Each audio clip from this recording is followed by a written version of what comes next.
this is escalating. People are saying this is a trade war now. Oh, it is. I mean, the discussions now are how long does this last, and you know, how, as to use your phraseology, how bare knuckle does it get? Yeah.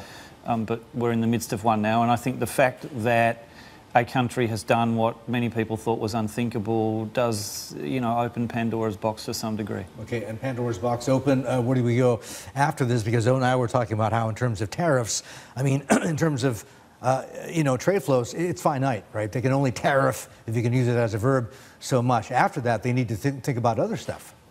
Which is already where we are, and the press the last 24 hours has focused on the Korean experience, you know, previously with China, and how some non-tariff issues became relevant there, and I think it's reasonable for markets to focus on that. But I think this highlights how quickly an issue around trade and tariffs can morph into something much broader, and I think the mistake people are still making, in my view, is to focus too much on Trump. We talk about Trump imposing tariffs. The reality is, I think in the US, there's some reasonably broad support for the idea that we're playing by one set of rules and other countries are playing by a different set of rules. And rightly or wrongly, I think there's some broad support for that idea. So Trump disappears tomorrow, sure.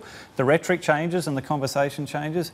I don't think the forces that have got us here change. And you even sit more broadly and think that, you know, in the last few years, we start with Brexit in 2016 and a whole range of, you know, other kind of electoral outcomes globally.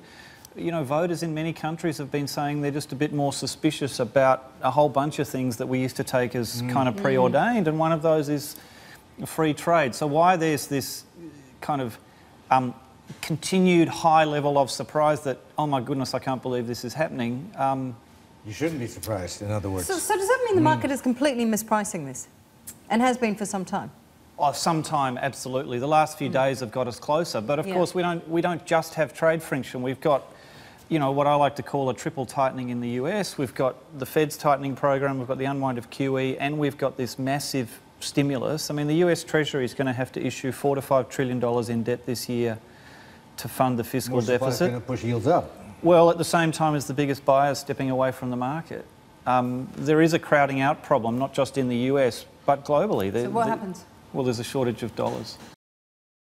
Still watching? Perfect. Click here to watch another great video from CNBC International. Oh, and don't forget to subscribe. Thanks for watching.